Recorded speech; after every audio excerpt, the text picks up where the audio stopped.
Hello students, कैसे हैं आप लोग। मैं केशव जाखुटिया एक बार फिर आप सभी लोगों का स्वागत करता हूं। आज हम लोग क्लास 12 का एक फिजिकल केमिस्ट्री का चैप्टर शुरू करने वाले हैं जिसका नाम है electrochemistry. This is the first lecture of electrochemistry. इसमें हम लोग जानेंगे इलेक्ट्रोकेमिस्ट्री क्या होता है। हम यहाँ पे बहुत सारे डिफरेंट टाइप्स के सेल्स के बारे में यहाँ जानेंगे, उनके कंस्ट्रक्शन के बारे में, उनके वर्किंग के बारे में जानेंगे। साथ ही साथ हम ये भी जानेंगे कि यहाँ पर इससे रिलेटेड न्यूमेरिकल्स किस प्रकार से सॉल्व किए जाते हैं, ये भी हम लोग जानेंगे। तो चलिए शुरू करते हैं बिना टाइम वेस्ट किए हुए। Let's start. सबसे पहले तो ये जाना जाए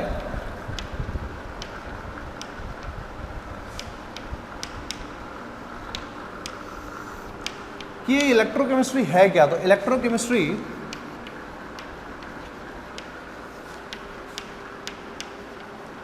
is the branch of science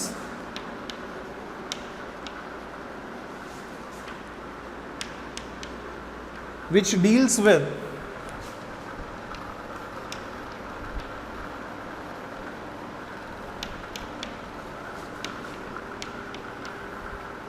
generation of current through chemical energy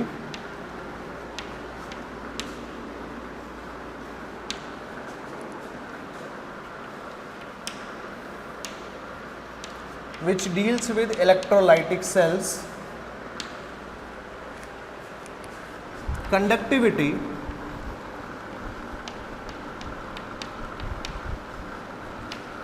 and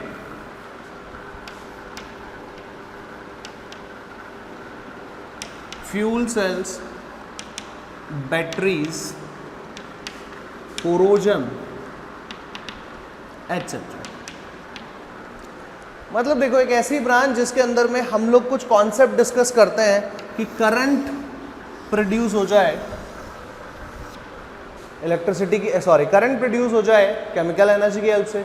electrolytic cell के बारे में जानते हैं, conductivity, molar conductivity, limiting molar conductivity के बारे में जानते हैं, फ्यूल सेल्स के बारे में, बैटरीज के बारे में, how many types of batteries are there along with corrosion and prevention and so many things are there.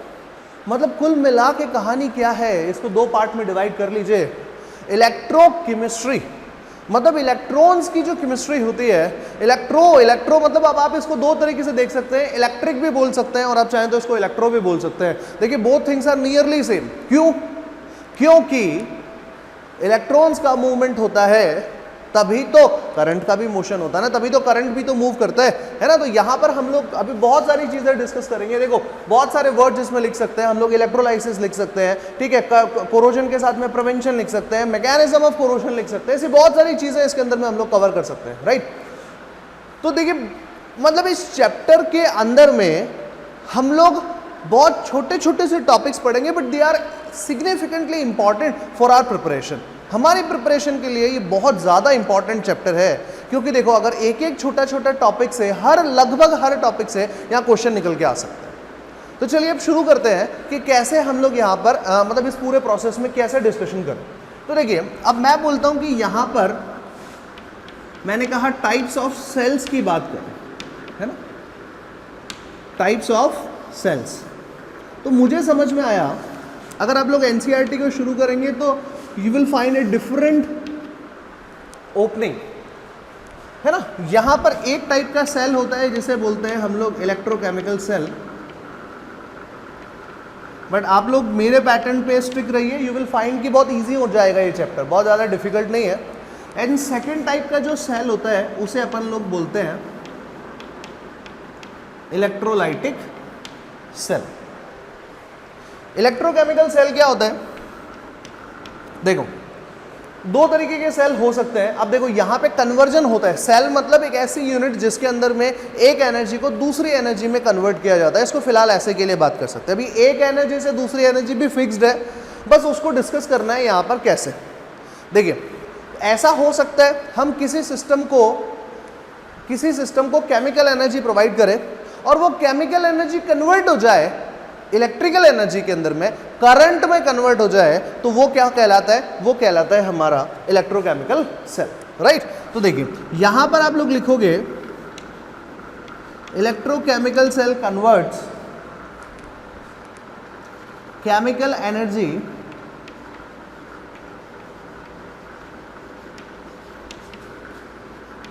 Into current, और आप चाहो तो इस करंट की जगह पर लिख सकते हो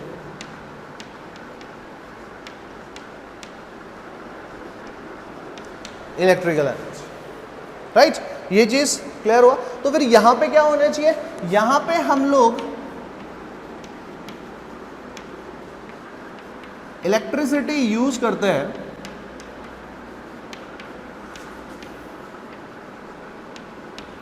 to make chemical reaction.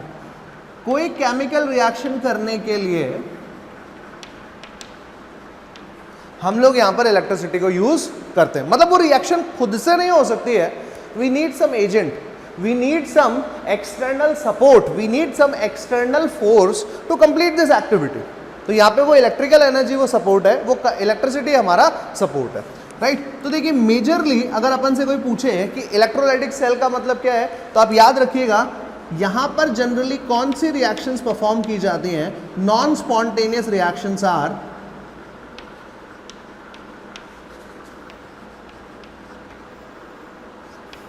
Followed. Non spontaneous reactions जो है वो इलेक्ट्रोलाइटिक सेल के अंदर में होती है, और यहां पर जनरली कौन सी रिएक्शंस होती हैं, स्पॉन्टेनियस रिएक्शन होती है। मतलब ऐसे केमिकल्स की रिएक्शन जो खुद से हो जाए, ऐसे केमिकल की रिएक्शन जो खुद से हो जाए, केवल उन्हीं को ही हम लोग इलेक्ट्रोकेमिकल सेल के अंदर में फिक्स करेंगे। जो रिएक्शंस खुद से नहीं हो रही है, let's have an example, A plus B को कॉन्टैक्ट में लेके आ जाए, तो अगर वो रिएक्शन करने लगे और C और D बना दे, so that time we can think this is an spontaneous reaction, खुद से हो रही है, चाहे स्लो हो रही है या फास्ट हो रही है, it does not matter, but हो रही है ना। पानी में चीनी डाल के छोड़ दो, ठंडे पानी में भी चीनी डाल के छोड़ोगे तो भी 1-2-5 घंटे के बाद यू विल फाइंड दैट कि पानी स्वीट हो गया है, पानी में स्वीटनेस इंक्रीज हो गई है, पॉइंट नंबर 1। लेकिन अब आप सोचिए अगर ऐसा ना हो, अगर ऐसा ना हो, पानी में चीनी ना घुले, किसी भी रीजन से ना घुले, तो we will be saying that this reaction mixing of sugar into water is a non spontaneous reaction. तब तो ऐसा ही बोलना पड़ेगा ना, बट नहीं, किसी भी रेट से हो, धीरे हो, जल्दी हो, बहुत धीरे हो, तो भी हम लोग उसको क्या बोलेंगे, तब भी हम लोग उसको स्पॉन्टेनियस रिएक्शन ही बोलेंगे, राइट, ठीक है। बट अगर मैंने आपको कहा कि A plus B C plus D नहीं बन रहा है, A प्लस बी जो है वो C प्लस डी में कन्वर्ट नहीं हो रहा है, तो रीजन इज कि अगर आप सिंपल कोई एक्सटर्नल सपोर्ट नहीं दे रहे हो तो ऐसा रिएक्शन नहीं हो सकता। लेकिन हाँ, if you are heating the system, if you are giving electrical energy to the system, if you are allowing external factors to contribute into this reaction, that time you may find that this reaction is possible. So any reaction which requires external support, है ना, उसको अपन लोग क्या बोलने वाले हैं, non spontaneous reaction बोलने वाले हैं। मतलब स्वतः प्रक्रम वाली अभिक्रिया, अस्वतः प्रक्रम वाली अभिक्रिया। अस्वतः जो खुद से नहीं होगी, स्वतः मतलब जो खुद से हो जाती है, राइट। तो देखिए अब अपना जो पहला डिस्कशन है जो अभी अपन करने वाले हैं वो है इलेक्ट्रोकेमिकल सेल पे। इसको अपन लोग थोड़ा और अच्छे से जानते हैं, इसके बारे में और डिटेल में बात करते हैं। तो क्या इस तरीके के सेल हम लोगों ने देखे हैं क्या, मतलब चाहे इलेक्ट्रोकेमिकल हो या इलेक्ट्रोलाइटिक हो, क्या इस तरीके के कोई सेल देखे हैं क्या अपन लोगों ने? आई थिंक शायद हम लोगों ने देखे। देखो जैसे बात करते हैं, आप अपने घर में वॉल क्लॉक में जो बैटरी यूज करते हो वो क्या करती है? जो वॉल क्लॉक में बैटरी है वो क्या क्या करती है? तो आप लोगों को ऐसा लगता है कि वो घड़ी के जो निडल्स होते हैं उसको घुमाती है, यही तो अपन लोगों ने पढ़ा है, यही हम लोगों ने देखा है, राइट। तो आप नोटिस कीजिए कि जो आपके घर में बैटरी है, बैटरी कौन सा वाला है, जिसे अपन लोग क्या बोलते हैं यहाँ पर, कॉमन टर्म में उसको बोल देते हैं पेंसिल सेल। ऐसा ही बोलते हैं ना, ये कई लोगों को ये नाम पता होगा, नहीं है तो इसे याद रखिए, कॉमन लैंग्वेज में हम लोग इसे बोलते हैं दिस इज पेंसिल सेल। जो घड़ी में लगाए जाते हैं, जो दीवार घड़ी होती है, वॉल क्लॉक होता है, उसके अंदर में लगाए जाते हैं, राइट। अब देखिए बैटरी की बात की जाए तो ये बैटरी बेसिकली क्या करती है, यूजेस इट्स केमिकल एनर्जी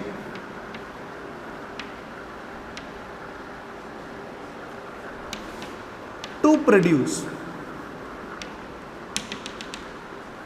यही तो होता है कि उसके पास जो केमिकल एनर्जी होती है उसको यूज करती है और उसे कुछ प्रोड्यूस करती है, राइट। तो अब आप देखिए, अब यहां पे आपको क्या करना है, निडल को घुमाना है, घड़ी की सुइयों को घुमाना है, that is nothing but A mechanical work. That is nothing but mechanical energy. तो इसका मतलब यहां पे क्या कन्वर्जन हो जाता है, मैकेनिकल एनर्जी में कन्वर्जन हो जाता है। तो अब आप इसको ऐसा समझिए, यहां पर और भी अरेंजमेंट होते हैं उस मशीन में, उस घड़ी के अंदर में और भी छोटे छोटे से अरेंजमेंट्स होते हैं जो केमिकल एनर्जी को किसी तरह से मैकेनिकल एनर्जी के अंदर में कन्वर्ट कर देते हैं, राइट। अदरवाइज केमिकल एनर्जी को यूज करना है, इसको खत्म करना है, इसको यूज करना है और उससे नई नई टाइप की एनर्जी बनाना है। तो याद रखना, हर वो सेल जहां पे केमिकल एनर्जी यूज होती हो उसे इलेक्ट्रोकेमिकल सेल बोला जाता है। जैसे आप देखो बच्चों के जो खिलौने आते हैं जिसमें लाइट लगी हुई होती है ना, तो आप जैसे ही उसमें ये पेंसिल सेल वाली बैटरी लगाते हो, यू विल फाइंड दैट कि बटन दबाने पर उसमें अब लाइट ग्लो करने लगी है। करती है कि नहीं करती है? तो दैट मीन्स व्हाट, वहां पर केमिकल एनर्जी किस में कन्वर्ट हो जाएगी, इलेक्ट्रिकल एनर्जी में कन्वर्ट हो जाएगी। तो simple phenomena is electrochemical cell उसे बोलना है जिसमें केमिकल एनर्जी को हम लोग यूज करके कोई नए टाइप का एनर्जी यहां पर बनाते हैं, राइट। अब देखिए कुछ इंपॉर्टेंट कीवर्ड्स पैरामीटर्स मैं यहां पर लिख रहा हूं, उससे अपन को समझ में आएगा और अच्छे से कि इलेक्ट्रोकेमिकल सेल क्या होता है।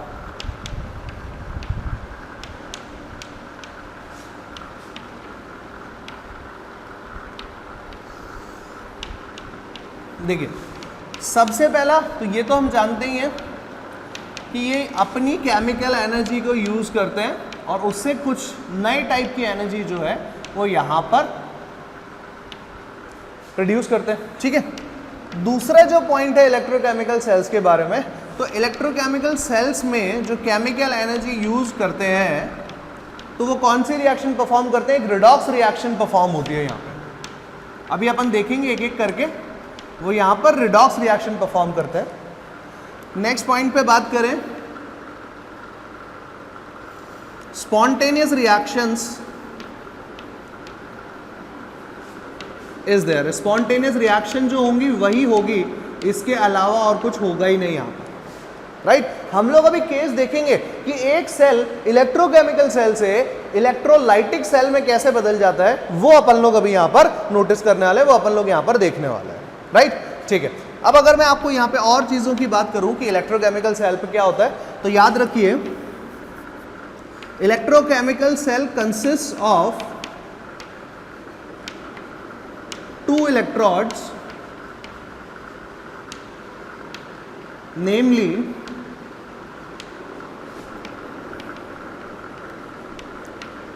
एनोड एंड कैथोड,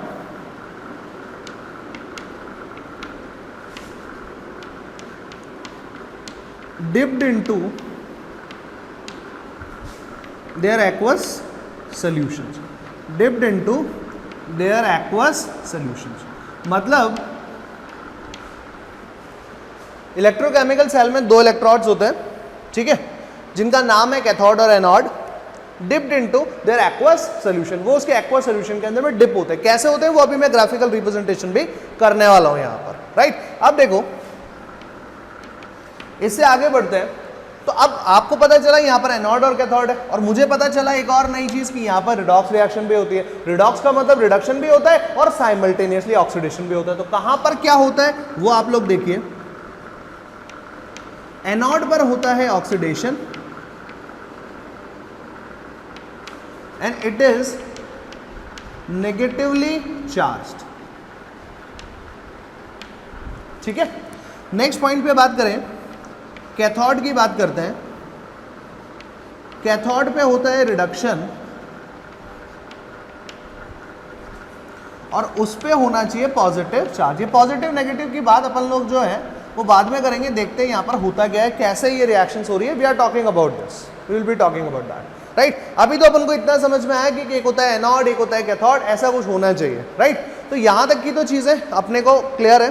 अब इसने क्या बोला, एनोड और कैथोड जो होते हैं वो अपने अपने एक्वा सॉल्यूशंस में डिप होते हैं। Means there must be 2 beakers, 2 beaker होने चाहिए जिसमें एक में एनोड और एक में कैथोड हो।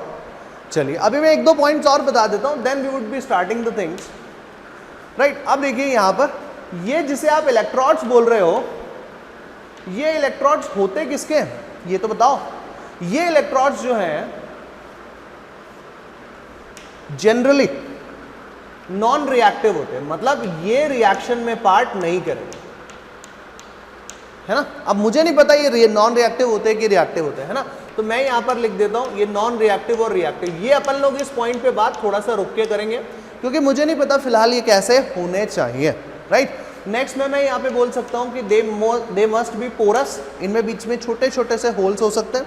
मैं इसकी कैरेक्टरिस्टिक लिख रहा हूँ, आई एम नॉट सेइंग कि ये इलेक्ट्रोड्स वही होते हैं जो यहाँ पे यूज हो रहे हैं, मैं इलेक्ट्रोड्स की बात कर रहा हूँ। इलेक्ट्रोड्स में भी देखो प्लैटिनम के बनाए जा सकते हैं, मतलब आप बोल सकते हो कि एक इनर्ट मेटल के बनाए जा सकते हैं। इनर्ट मेटल वो मेटल होता है जो किसी के साथ में रिएक्शन करने पे जनरली इंटरेस्टेड नहीं होता है। A metal which does not show its metallic property during its reaction is known as inert metal. Inert gas क्या होती है? ऐसी गैस जो किसी के साथ में रिएक्शन नहीं करती। तो एक मेटल जो किसी के भी साथ रिएक्शन करने में इंटरेस्टेड नहीं है उसे इनर्ट मेटल बोलेंगे। और मेटल रिएक्शन कैसे करता है by the way? Metal donates electron, donate करेगा, कोई एक्सेप्ट करेगा तो बॉन्डिंग बनेगी कि नहीं बनेगी, तो हो गई केमिकल रिएक्शन, ऐसे ही तो होती है। तो इसका मतलब क्या हुआ कि प्लैटिनम का हो सकता है यहां पर ये कार्बन, कार्बन में क्या ग्रेफाइट का हो सकता है। तो ये यहां पर इसके कुछ जनरल फीचर्स हैं। अपन लोग जो यहां पर यूज करेंगे वो एक एक करके डिस्कस करेंगे कि अपन लोग कौन सा वाला यहां पर यूज कर रहे हैं। अब देखिए इलेक्ट्रोकेमिकल सेल को ही और क्या क्या बोला जा सकता है। Electrochemical cell is also known as Daniell cell, is also known as Voltic cell, is also known as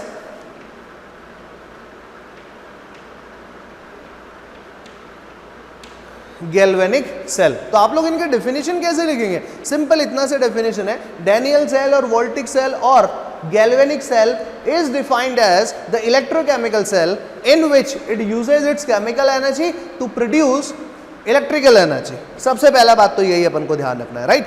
कभी कभी ऐसा क्वेश्चन कंफ्यूज करने के लिए आपके दिमाग में डाल देते हैं, है ना। ये टर्म वैसे एनसीईआरटी में नहीं है, ये टर्म मैंने एडिशनल लिखी है, कई बार क्वेश्चन आए हुए हैं इसलिए मैंने आप लोग को इसको जोड़ दिया।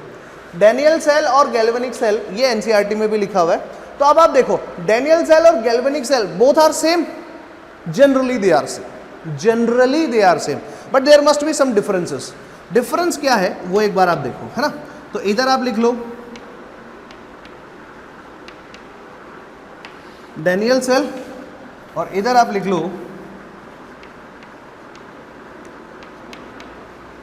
Galvanic cell. इन दोनों में क्या डिफरेंस है? ये दोनों ही इलेक्ट्रोकेमिकल सेल है, दोनों ही सेम है, but still there is a difference. छोटा सा डिफरेंस है, वो क्या है? यहां पर हम लोग सिर्फ जिंक कॉपर सिस्टम को ही ले सकते हैं। यहां पर हम लोग जिंक कॉपर सिस्टम, मतलब एक इलेक्ट्रोड जिंक का होगा, एक इलेक्ट्रोड कॉपर का होगा, एक स्ट्रिप जिंक की होगी, एक स्ट्रिप कॉपर की होगी, उससे हम लोग यहां पर बनाएंगे, ठीक है। और दूसरा अगर आप देखोगे तो यहां पे variety of pair of metals, भाई दो मेटल चाहिए आपको, कम से कम दो मेटल के इलेक्ट्रोड्स चाहिए आपको यहाँ पर। तो ये जो इलेक्ट्रोड्स हैं ये जनरली किसके होते हैं? याद रखना ये जनरली मेटल्स के होते हैं, जनरली। लेकिन मैंने एक्सेप्शन पहले ही बता दिया है, graphite is not a metal but it has conduction properties. तो ऐसा कोई भी चीज होना चाहिए जिसकी कंडक्शन प्रॉपर्टी हो, वो मानते हैं। तो जनरली कंडक्शन प्रॉपर्टी तो मेटल्स की होती है ना। तो यहाँ पर ये जो दो इलेक्ट्रोड्स हैं वो कैसे होने चाहिए? मेटल्स के होने चाहिए। क्लियर? आगे बढ़ते हैं। तो देखो variety of pair of metals, variety of pair of metals can be used. मतलब यहाँ पर कोई जरूरी नहीं है, आप लोग अलग अलग मेटल्स को भी यूज कर सकते हो। एक और चीज यहाँ पर हम लोग एक टर्म लिख रहा हूँ, हाफ सेल की जो कंसंट्रेशन होती है, ये जो ब्रैकेट मैंने लगाया है ये इसको बोलते हैं कंसंट्रेशन, सांद्रता, है ना। हाफ सेल की जो कंसंट्रेशन होती है वो यहाँ पर हम लोग 1 कैपिटल एम यूज करते हैं परमानेंटली, हमेशा। किस केस में? डैनियल के केस के अंदर में, राइट। लेकिन यहाँ पर जो हाफ सेल्स की कंसंट्रेशन है वो 1 कैपिटल एम हो भी सकती है और 1 कैपिटल एम नहीं भी हो सकती है। तो फर्स्ट साइन है, हो भी सकती है और नहीं भी हो सकती है, मतलब 1 कैपिटल एम के अलावा भी कंसंट्रेशन हो सकती है। तो इसका मतलब गैल्वेनिक सेल एक ऐसा सेल है जो है तो इलेक्ट्रोकेमिकल सेल ही, जो अपनी केमिकल एनर्जी को यूज करके बनाता तो इलेक्ट्रिकल एनर्जी है, लेकिन इसमें हम लोग अलग अलग मेटल्स यूज कर सकते हैं। बट डेनियल सेल क्यों बनाया, क्योंकि एक साइंटिस्ट के नेम के बेसिस पे हम लोगों ने इसको दिया है। तो Daniel the name of scientist who worked upon that, तो उसने किसके ऊपर काम किया था, जिंक कॉपर सिस्टम पे ही काम किया था। राइट, यहां तक की बात अपन को समझ में आ रही है, यहां तक कोई डाउट नहीं है।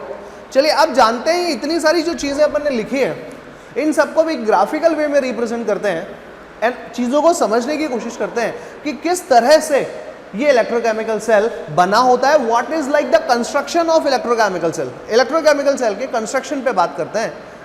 शब चल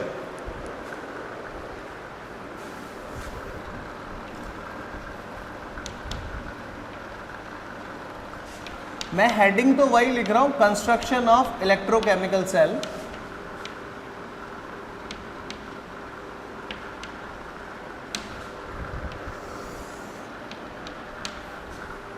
लेकिन हम लोग यहां डिस्कस करेंगे डेनियल सेल के बारे में, मतलब जिंक कॉपर सिस्टम के बारे में ही यहां पर बात करेंगे। Let's start. बड़ा ही सिंपल सा है, इनिशियली जो स्टार्ट हुआ है वो थोड़ा स्लो करके किया है ताकि आपको ये चीज़ें समझ में आए। एक बार जब ये चीज़ें आप लोगों को अच्छे से आने लगेंगी तो हम लोग एक दो लेक्चर के बाद अपना स्पीड थोड़ा सा फास्ट कर लेंगे ताकि अपन लोग क्वेश्चंस जो है वो ज़्यादा से ज़्यादा कर पाए। सिंस देयर आर 2 बीकर्स, ठीक है, अब इन बीकर्स के अंदर में अलग अलग सोल्यूशन फिल किया गया है।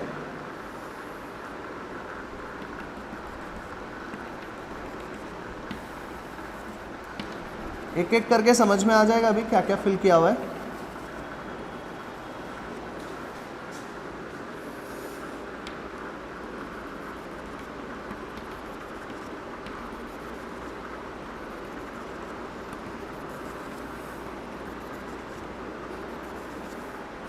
ठीक है, अब देखो यहां पर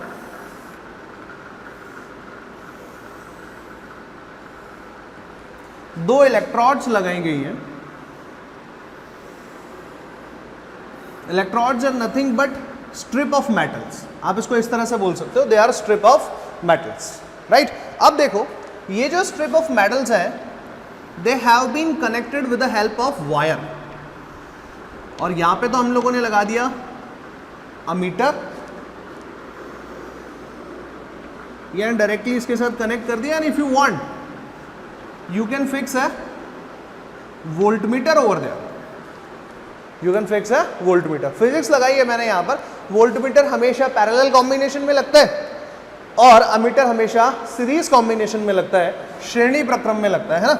अब आप देखिए ये क्या सिस्टम है, कैसा इसने बनाया है, क्या क्या फंडा है, किधर से किधर क्या मूव करेगा, will be talking about that. तो consider this as zinc, consider this as the electrode of copper. This solution is ZnSO4 aqueous, and for your knowledge I am telling this is having concentration 1 capital M. This is the solution CuSO4 aqueous 1 capital M. What is the meaning of aqueous? Means copper sulfate is not present, copper sulfate aqueous, that means it is present in the form of Cu plus 2 and SO4 minus 2 ions, means Cu plus 2 ions and SO4 minus 2 ions are present. In this case Zn plus 2 and SO4 minus 2 ions are present. Before starting all theory एक बहुत ही simple सा principal बता देता हूं इसका कि भाई यहाँ पे हुआ क्या है। यहाँ पे सिर्फ एक ही चीज से काम हुआ है, एक लाइन है बस,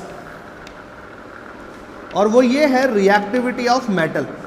मेटल की रिएक्टिविटी के बेसिस पे यहां पर काम हुआ है। Since I am not going to discuss about the working principle of electrochemical cell, पहले हम लोग इसका कंस्ट्रक्शन एक बार कंप्लीट कर लें, then only we would be knowing about कि यहां पर हो क्या रहा है। तो देखिए एक हो गया मेटल मतलब इलेक्ट्रोड किस सोल्यूशन में डिप है। पॉइंट्स देखिए आप, जो मैंने पॉइंट्स लिखवाए थे बस उन्हीं से एक बार समझते जाइए। मैंने कहा था कि ये जो है अपने अपने एक्वा सोल्यूशंस में डिप होते थे। Zinc is dipped into ZnSO4 solution, copper is dipped into copper sulfate solution, right? ये तो आप जानते ही हैं, इसे अपन बोलेंगे एमीटर, और नेक्स्ट जो है वो उसको अपन लोगों ने आप यहाँ पे क्या बोल दिया है, वोल्ट मीटर अपन लोगों ने इसको बोल दिया। कंस्ट्रक्शन वाइज देखा जाए तो लगभग चीजें खत्म हो गई है, बट मेरे दोस्त पिक्चर अभी बाकी है, अभी ये कंस्ट्रक्शन कंप्लीट नहीं हुआ है, something is missing over here. अगर आप लोग ऐसा सोचोगे, बोले सर यहां से यहां जा तो रहा है, देखो तो हो तो रहा है ना, कई लोग सोच सकते हैं सर यहां से यहां भी कुछ जाना चाहिए था, will be working upon that, लेकिन अभी एक बार अपन लोग कंस्ट्रक्शन के साथ साथ थोड़ी थोड़ी सी वर्किंग शुरू करते हैं, ताकि अपन लोग और चीजें जान पाए कि एक्चुअल में यहाँ पे कुछ मिसिंग है या नहीं है, ये हम लोग यहाँ पे जान पाए, that is very important, right. तो चलिए अब देखिए, मैंने आपको बोला कि यहाँ पे जो वर्किंग प्रिंसिपल लगने वाला है वो है रिएक्टिविटी ऑफ द मेटल।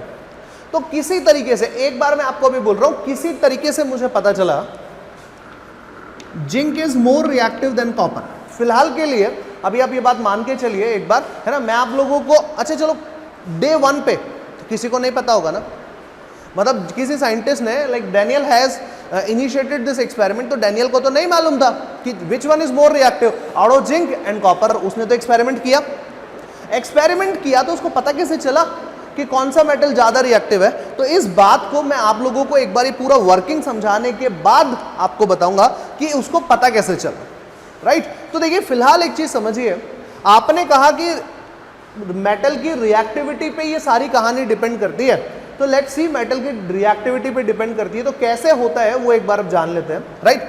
अब देखिए मैंने आपको बोला था कि यहां पर 2 इलेक्ट्रोड्स हैं जिनका नाम है एनोड और कैथोड। दूसरा, एनोड और कैथोड में से किसी पे ऑक्सीडेशन होता है, किसी पे रिडक्शन होता है, तो लेट्स अंडरस्टैंड कि क्या होता है ना भाई। तो देखो जिंक को मैं बोल रहा हूं कि वो एनोड होना चाहिए, और कॉपर को मैं बोल रहा हूं कि उसे क्या होना चाहिए, कैथोड होना चाहिए, राइट। आप सब जानते हैं, जो मैंने आप लोगों को थ्योरी लिखवाई है उसके अकॉर्डिंग रिडक्शन कहां पे होना चाहिए, कैथोड पे होना चाहिए, और ऑक्सीडेशन कहां पर होना चाहिए, एनोड पे होना चाहिए, ऐसा ही लिखा हुआ है। जनरली साइन क्या आता है वो अपन लोग एक बार बाद में बात करेंगे। Generally it is like minus sign, it is having positive sign, है ना। अभी मैं यहाँ पर ऐसा प्लस साइन बना रहा हूँ और यहाँ पर ऐसा माइनस साइन बना रहा हूँ। Will be working upon that, बहुत सिंपल सा बात है, एक बार चेक कर लेंगे अपन लोग अभी, ठीक है। अब देखिए एनोड पे ऑक्सीडेशन होता है, तो पहली बात तो ये बताओ आप एनोड बनाओगे किसको, सिर्फ अपन ने बोल दिया ना, मेरे पास ये भी तो चॉइस था ना कि एनोड में जिंक का ही क्यों बनाओ, एनोड में कॉपर का भी तो बना सकता था ना। How, like what drives me to decide that anode तो भैया जिंक का ही बनेगा, एनोड जो है वो कॉपर का नहीं बन सकता, कैसे पता चला, ऐसी कौन सा कॉन्सेप्ट लगा दिया मैंने यहाँ पर। तो याद रखना, जो मेटल रिएक्टिव होता है, मैक्सिमम रिएक्टिव, जो भी आपने 2 मेटल लिए हैं उनमें से जो मैक्सिमम रिएक्टिव मेटल है केवल उसी को एनोड बना सकते हैं। क्यों? क्योंकि एनोड पे क्या होता है, ऑक्सीडेशन। और मेटल की रिएक्टिविटी का लेना देना क्या, what do you mean by metal is more reactive than the other one, एक मेटल दूसरे से ज्यादा रिएक्टिव है, इसका कैसे पता चलता है आप लोगों को, तो याद रखिए इसका पता चलता है, if a metal is more reactive it simply indicates that it has more tendency to donate electrons. Metal की रिएक्टिविटी सिर्फ और सिर्फ उसके इलेक्ट्रॉन डोनेशन टेंडेंसी से, इलेक्ट्रॉन डोनेशन प्रॉपर्टी से ही जज की जा सकती है, इसके अलावा किसी चीज से जज नहीं की जा सकती। प्लीज अंडरस्टैंड दिस फिनोमेना, इस चीज को आपको अपने दिमाग में रखना है, we need to keep this thing in mind. तो एनोड किसका बनाना है, मोस्ट रिएक्टिव मेटल का बनाना है, और मोस्ट रिएक्टिव मेटल का बनाने की वजह सिर्फ यही है, क्यों, ताकि ये क्या करे, इलेक्ट्रॉन डोनेट करे, और इलेक्ट्रॉन डोनेशन को ही तो हम लोग क्या बोल देते हैं, ऑक्सीडेशन बोल देते हैं ना। तो देखिए इसीलिए मैंने आप लोगों को लिखवाया था कि एनोड पे क्या होता है, ऑक्सीडेशन होता है। श्योर। अब देखिए ऑक्सीडेशन का क्या फंडा है, तो मैं यहां पर बोलता हूं, अब देखो इसको आपने बोला एनोड, इसको आपने बोला कैथोड, तो ये जो सिस्टम है, इस पूरे सिस्टम को, जिसमें जिंक और जिंक का ये जो सल्फेट का सोल्यूशन है, इस पूरे सिस्टम को हम लोग बोलते हैं एनोडिक हाफ सेल, और इसको बोलते हैं हम लोग कैथोडिक हाफ सेल। अर्ध सेल, सिंपल सी बात है ना, कैथोड अर्ध सेल, एनोड अर्ध सेल, है ना। तो कैथोडिक हाफ सेल की बात कर रहे हैं यहां पर, एनोडिक हाफ सेल की बात करेंगे।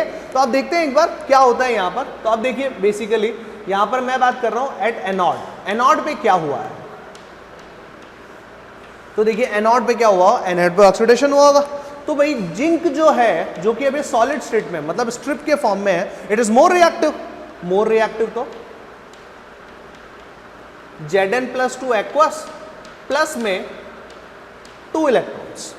प्लीज ट्राई टू अंडरस्टैंड, ये Zn+2 एक्वस कहां गया, इलेक्ट्रॉन कहां गया, ये चीज अपन को थोड़ा थोड़ा करके समझना पड़ेगा। तो लेट्स स्टार्ट।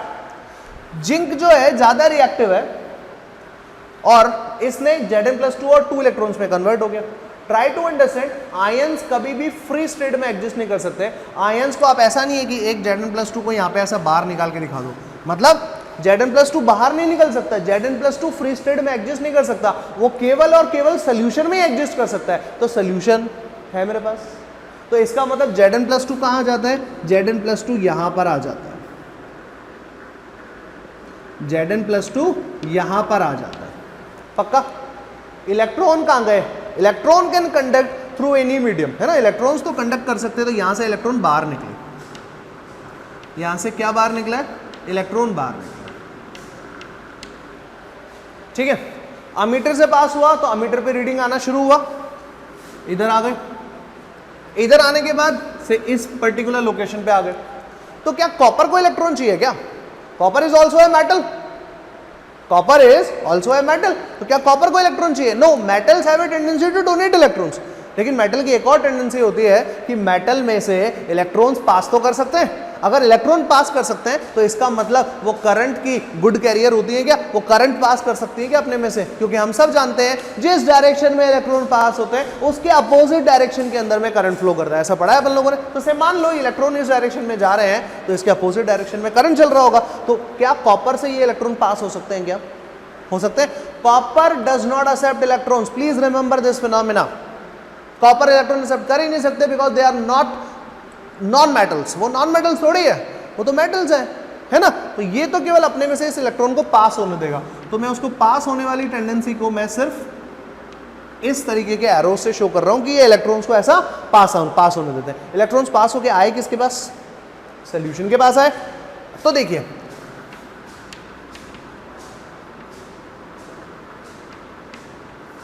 कैथोड पे क्या होता है, तो हम सब जानते हैं कैथोड पे तो रिडक्शन होता है। रिडक्शन मतलब क्या, गेन ऑफ इलेक्ट्रॉन्स। अब मेरे पास यहाँ पे दो टाइप के आयन्स हैं, कौन कौन से, Cu+2 और SO4-2, यही तो दो आयन है ना। तो अब electrons are negatively charge, so they will be attracted by only and only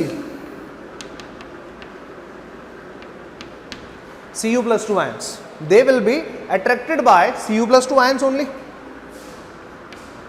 +2 electrons. तो यहां पर क्या बनेगा, कॉपर सॉलिड बनेगा। ये कॉपर सॉलिड कहां रहेगा, तो कॉपर सॉलिड जो है वो यहां पर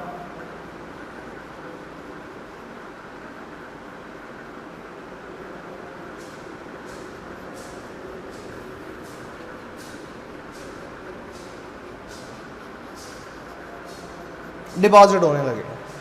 जो पार्ट इसके अंदर में डिप है वहां पर ये पार्ट डिपॉजिट होने लगेगा। कॉपर इसके ऊपर, कॉपर सॉलिड यहां पे आने लगेगा। तो देखो डेनियल को पता कैसे चला था, डेनियल ने एक्सपेरिमेंट कर दिया, ये चलता रहा। 1-2 घंटे बाद उसने देखा कि जिंक की जो रॉड है ना वो तो पतली हो गई। क्यों, क्योंकि इसमें से जिंक टूट रहा है, जिंक बाहर निकल रहा है, जिंक रिएक्शन में यूज हो रहा है, राइट। लेकिन यहां पर कॉपर का मास ज्यादा होने लग गया, कॉपर ज्यादा हो गया। तो इसका मतलब विच मेटल इज रिएक्टिव, जो यूज होती हो, जो इलेक्ट्रॉन डोनेट करती हो। तो जिंक इज मोर रिएक्टिव, उसको ये पता चला, ठीक है। And copper is less reactive in comparison to zinc. So यहां पर कौन सी रिएक्शन हो जाती है, यहां पर रिडक्शन रिएक्शन हो जाती है। लेकिन हो तो एक सिस्टम में ही रही है ना। तो अब देखो मैं यहां पर लिख रहा हूं, एक ओवरऑल रिएक्शन लिख रहा हूं। ओवरऑल रिएक्शन कैसे लिख सकते हैं, इन दोनों रिएक्शंस को ऐड कर दो, दैट्स ऑल, राइट। ये यहीं पे लिख लेते हैं ओवरऑल रिएक्शन बोल के। देखो ओवरऑल रिएक्शन क्या है, zinc solid plus Cu+2 aqueous produces Zn+2 aqueous plus copper solid, right. इन दोनों को सिर्फ आप जब जोड़ोगे तो ये रिएक्शन आपके पास में बन के आ जाएगी। तो इसका मतलब हुआ कि देखो ये रिएक्शन तो शुरू हो गया, रिएक्शन शुरू हो गया तो हमारे पास वोल्टमीटर पे कुछ रीडिंग भी आनी चाहिए। तो इस सिस्टम के लिए, जिंक कॉपर सिस्टम के लिए जो